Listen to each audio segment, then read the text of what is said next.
ello vamos a conversar con el ministro Julio De Martini, quien está ya en los estudios de RPP. Muy buenas tardes, ministro, bienvenido. Muy buenas tardes, muchas gracias por la oportunidad de estar acá contigo.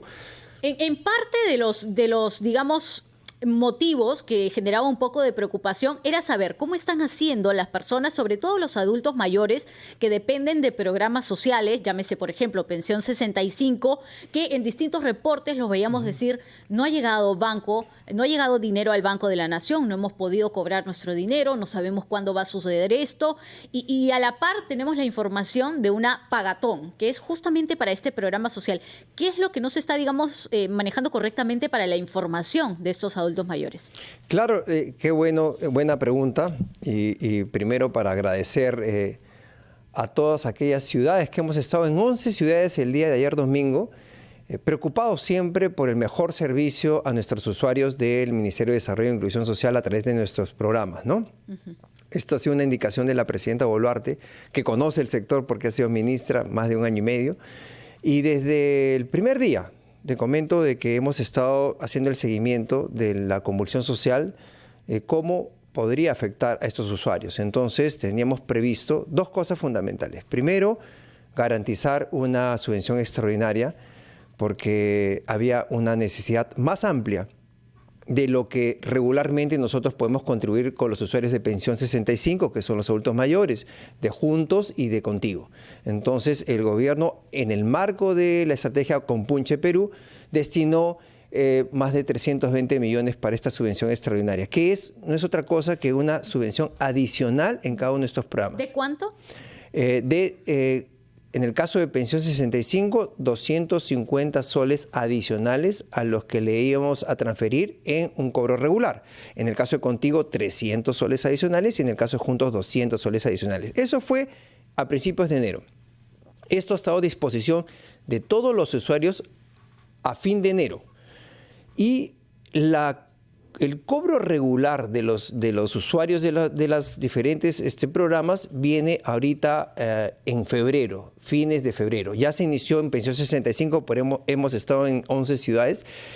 Pero la conducta regular de los programas, sobre todo de nuestros adultos mayores, acá quiero darles un mensaje muy cariñoso a ellos, es que está garantizado su cobro. El dinero ya está transferido a nivel nacional. El problema pasa por el tema de liquidez en algunas ciudades como Puno. ¿Cuáles? Como Puno, que todavía tiene medidas restrictivas. Principalmente como Puno. Pero como ya sabíamos eso, la indicación desde la presidencia fue coordinar con las agencias de Banco de la Nación y con las compañías transportadoras de valores, porque es todo un circuito de acciones que se tiene que hacer, ¿no? Y solo para concluir con este tema, digamos que con estas coordinaciones que se han hecho junto al Banco de la Nación, la llegada del dinero, del bono en general a Puno, ¿ya estaría solucionado? Así es, por eso la misma presidenta se encargó el fin de semana de supervisar el transporte para que este dinero pueda llegar a Puno. ¿Qué estamos garantizando con eso? Que ya haya liquidez en las agencias del Banco de la Nación de Puno y que los usuarios de Pensión 65, sobre todo, ya puedan ir a la agencia a hacer efectivamente este cobro, que es lo que usualmente pasa con los adultos mayores. Los adultos mayores no hacen uso de sus tarjetas. Por lo general, ellos van a ventanilla. Sí, van a ventanilla y cobran su subvención extraordinaria.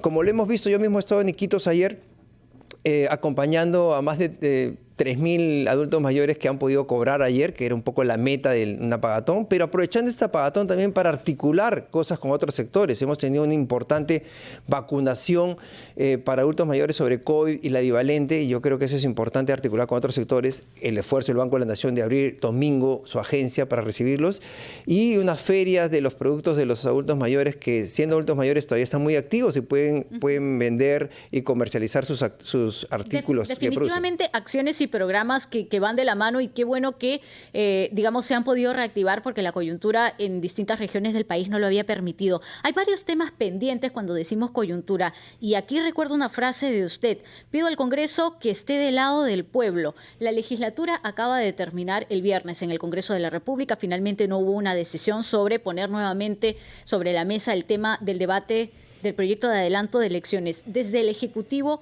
¿se están evaluando otras medidas? Vemos que todavía hay los encuentros en Palacio de Gobierno, hoy se ha dado con el Partido Morado.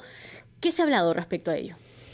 Es una construcción permanente de creo, acciones que tienen que ser coordinadas desde el Ejecutivo, pero por supuesto con el Congreso de la República, y en el Congreso de la República pues tenemos perdón un ratito, tenemos una... Sí, lo esperamos el ministro mientras apaga su celular. Son las 12 del mediodía con 27 minutos. Estamos dialogando con el titular de Desarrollo e Inclusión Social, Julio De Martini. La pregunta era justamente si, ministro, no se preocupe, si se evaluaban algunas otras medidas. Nos queda claro que tiene que darse mediante un diálogo, ¿no? Pero el Ejecutivo está quizás mirando otras alternativas, o simplemente el diálogo en estos momentos con las distintas agrupaciones políticas. Sí, justamente eso quería señalarte, es que si bien nosotros tenemos la disposición, lo hemos mostrado desde el primer momento, la Presidenta de la República en 2 oportunidades ha presentado con la aprobación del Consejo de Ministros estos proyectos de adelanto de elecciones, sabemos muy bien que esa prerrogativa es del Congreso y la respetamos. Hemos hecho mensajes, yo mismo he pedido al Congreso que puedan, de cara a la necesidad del pueblo, ¿no? a la sensación y al termómetro del pueblo, que realmente una de las posibilidades es un adelanto de elecciones, puedan analizarlo y tomar una decisión en ese contexto. Sin embargo, aporta mucho este diálogo con los partidos políticos porque entendemos que en el Congreso pues la representación nacional parte de organizaciones políticas y que tienen una, digamos, una línea programática sobre la conducta de sus representantes en el Parlamento. Entonces, es importante, esto abona, el diálogo no se cierra, es permanente, respetamos la jurisdicción y las funciones del Congreso, pero también le pedimos que acá tenemos que hacer un trabajo todos los peruanos, cada uno en lo que le corresponde. El Ejecutivo, como bien han dicho muchos, ejecutar, hacer las acciones de gobierno que son importantes para la población, pero también presentar desde el gobierno unas iniciativas, como ya la presentó la Presidenta, el Congreso poder analizar y tomar esas decisiones adecuadas de cara a lo que pasa en las diferentes regiones, ¿no? Y luego la sociedad civil, como siempre le hemos dicho, tienen todo el derecho a sus demandas, a sus protestas, pero en un ámbito de paz social y que permita que la población, como nuestros usuarios de pensión 65, que ya felizmente hoy día están cobrando, puedan seguir de manera regular todas sus acciones de su vida. Y en tanto, digamos, este diálogo que se viene dando con las agrupaciones, con las bancadas políticas, no da un resultado y el Congreso aparentemente no tiene ninguna intención tampoco de nuevamente ver el tema del adelanto de elecciones. ¿Se trabaja desde el Ejecutivo en una proyección 2026 o cómo se viene trabajando en los distintos sectores? A ver, cuando uno asume una responsabilidad de este nivel, uno tiene que trabajar siempre con proyecciones en corto, mediano y largo plazo, ¿no? Más allá de las decisiones o las coyunturas. Entonces, todos los ministros tenemos la indicación de la Presidenta que trabajemos estas acciones de gobierno. Primero, como una respuesta inmediata a lo que está sucediendo en la convulsión social, porque hay un Estado que ha estado ausente, ¿no? Digamos que su corto plazo sería 2023. Nuestro corto plazo es mes a mes, viendo que un gobierno o un Estado realmente esté de cara a las necesidades del pueblo.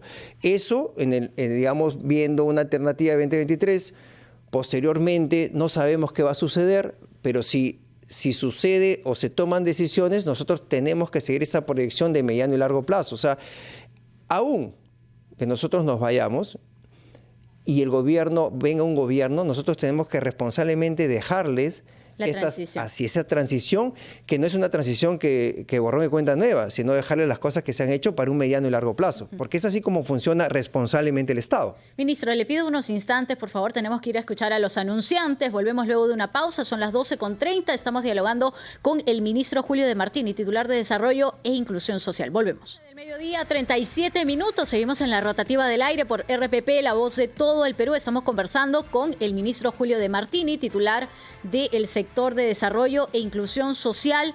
Le preguntaba, ministro, y además también quedaba muy pendiente la respuesta, ¿no? Usted decía que siempre hay proyectos a corto, a mediano y a largo plazo y que estos, claro, tienen que ser, digamos, ejecutados desde un inicio pensando siempre en una transición, sea en el momento que se tenga que dar y esto es algo que, claro, no se tiene en concreto en estos momentos. Y también le consulto, ¿hay tranquilidad en estos momentos en el Ejecutivo, en la presidencia del Consejo de Ministros? Y va muy ligada a mi pregunta a lo siguiente. Los rumores, lo que se pide desde la calle, lo que se escucha es la salida tanto de la presidenta Dina Boluarte, pero también se escucha, por ejemplo, la salida del jefe del gabinete ministerial, Alberto Otárola, porque lo señalan, o por lo menos dicen que ellos son parte de la responsabilidad política por las muertes que se han dado en estas manifestaciones. ¿Hay tranquilidad en la PCM en estos momentos para continuar el trabajo, para que continúe el Premier? Mira, yo, aprovechando el espacio, creo que aquí voy a hacer una reflexión en conjunto. La presidenta Boluarte ahorita es a nivel nacional nuestra garantía de que haya una sucesión democrática. Cualquier decisión que tome el Congreso, creo que es garantía que la presidenta Boluarte esté en el mandato para que se puedan dar esas condiciones de una sucesión ordenada, democrática. Por eso yo creo que aquellos que piden esa renuncia son por lo menos bastante irresponsables, porque no tenemos claridad en lo que podría pasar después y más bien de repente podríamos nuevamente alentar a escenarios de convulsión social, inclusive más graves. El Premier es un colaborador de la presidenta, creo que ha asumido un rol importante en este momento de convulsión social. Siempre todos los ministros estamos en constante evaluación de la Presidenta de la República y por lo tanto yo creo que ella sabe que tiene a disposición nuestros cargos, pero sí es importante saber que hay un equipo que está liderando en el Consejo de Ministros el Premier, que es un equipo que está consolidado, es un equipo que creo que es bastante técnico, pero sobre todo, y acá quiero señalarlo, informarlo, que es un equipo que tiene una sensibilidad y un sentido humano importante, porque más allá de los tecnicismos, que es valioso, uno tiene que tener la capacidad del servidor público. Esos somos los ministros, servidores públicos, que tenemos que entender que hay una necesidad de la población y que tenemos que actuar de manera importante, rápida y diligente, ¿no? Por lo tanto, también la salida o una renuncia de parte de la presidenta queda descartado o de lado. Yo particularmente creo que la presidenta no va a renunciar y adicionalmente a eso es una garantía de que ella esté frente al Ejecutivo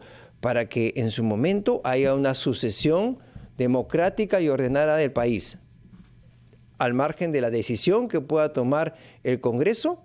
Eso es que va a garantizar de que nuestro Perú siga avanzando y no se retroceda. Hay un tema pendiente también en el cual ya le pido un poco su opinión, que se conoció, y regreso a lo que se ha informado, por ejemplo, ayer en algunos dominicales, que es, por ejemplo, cuánto ha variado, y aunque podrá parecerles para mucho un horror, pero se lo pregunto ya a título personal. ¿Qué opinión le merece, por ejemplo, cuánto puede haber variado lo que se paga ahora por los alimentos para los congresistas, que ha pasado a un buffet ahora de 80 soles, cuando antes se pagaba por un menú un aproximado de 16 soles diarios en cuanto a almuerzo y cena, y ahora se han pasado a montos de 80 soles y en el desayuno a 31 soles, lo que hace un monto total de 190 si contamos desayuno, almuerzo y cena para congresista por un día?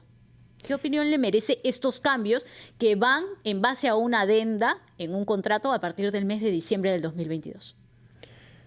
Bueno, yo estoy seguro que muchos congresistas no creo que tengan esta información que hemos visto todos el día de ayer, porque hay temas administrativos en toda institución.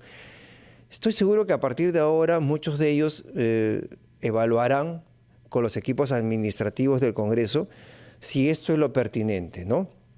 Y a partir de eso seguro se tomarán decisiones si pueden ser correctivas, en buena hora, porque creo que hay que estar también en sintonía con la coyuntura.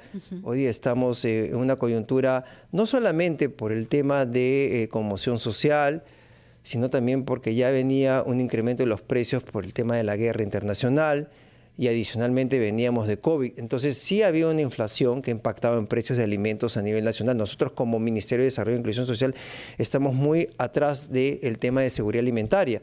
Seguridad alimentaria pero que no solamente es una prerrogativa del MIDI, sino que también trabajamos con agricultura, con producción, etcétera. Pero eso para nosotros es importante y por lo tanto yo creo que ahí hay que ser sensibles y hay que estar en el contexto de lo que pasa en el país, ¿no? Pero son situaciones que dañan la imagen de la política en general, incluyéndolos incluso a ustedes, a los ministros en estos momentos. Cuando hablamos de clase política, lamentablemente hay que incluirlos a todos. Y cuando uno ve estas cifras o ve estos reportajes, dice, bueno, ¿cómo una familia puede comer con 20, 30 soles exagerando al día y solo 30 soles equivale al desayuno de un parlamentario? Por eso digo, estoy seguro que estos procesos administrativos que no van por nada de manera sostenible, un análisis con lo que está pasando en el país, van a ser corregidos por los mismos congresistas, que me imagino que muchos de ellos no tendrán esta información. Y para eso también sirve muchas veces los medios de información, que ponen en perspectiva cosas que de repente están sucediendo en algunas instituciones y que no necesariamente los titulares o los miembros de esas instituciones ¿Tendrían los detalles? tienen los detalles. Yo quiero entender, no tengo información digamos, para hacer un juicio de valor, pero yo considero que todas acciones a nivel nacional que venga de instituciones públicas tienen que ser evaluadas y tienen que ser miradas bajo ese contexto. Nosotros, por lo demás, digamos, invocamos a que esto se haga y también invocamos a que nosotros mismos guardemos esas formas que muchas veces en la parte administrativa se tienen que corregir de inmediato cuando uno toma conocimiento de que las cosas tal vez no estén cuadrando frente a esta sensibilidad social, ¿no? Ministro, hacía un paréntesis en los temas de coyuntura porque es importante que todas las personas que nos están escuchando y nos están viendo en estos momentos tengan las impresiones bastante claras. Pero regresando ya al Ministerio de Desarrollo e Inclusión Social, muchas veces se habla de términos y no se nos da la explicación exacta. La Política Nacional del MIDIS, recientemente lanzada, en sencillo, ¿en qué consiste? En sencillo es una gran cosa, es un hito importante, que si bien es cierto, hemos tenido la suerte, tanto la presidenta Boluarte y en mi condición de ministro, quien habla, de poder lanzarla. Es un trabajo que viene de mucho tiempo atrás, que han colaborado muchas ministras que han pasado por el MIDIS, todas ellas ministras muy capaces y que aprobado esto automáticamente. Le quiero contar una anécdota, estoy seguro que de repente me van a estar viendo. Las pude convocar y vinieron todas las ministras que han pasado y han contribuido con esta nueva política, ¿no? Estuvimos con la ministra Trivelli, con la ministra Bustamante, con la ministra Vargas, con todas ellas dando ya aprobada esta política, que en sencillo, ¿qué es? En sencillo es una política que están mirando ya no solamente como esa herramienta que a veces parece muy técnica, sino que están mirando algo concreto, una política que va a llegar a satisfacer las miradas. Primero, que ya no solamente se va a ver la pobreza del factor monetario, como antes se hacía, ¿no? Lo que se veía antes es cuánto uno ganaba, sueldo mínimo más o menos determinada la pobreza, y eso no es así, porque sabemos que ahora, con una mirada multidimensional, se va a ver la carencia de los servicios.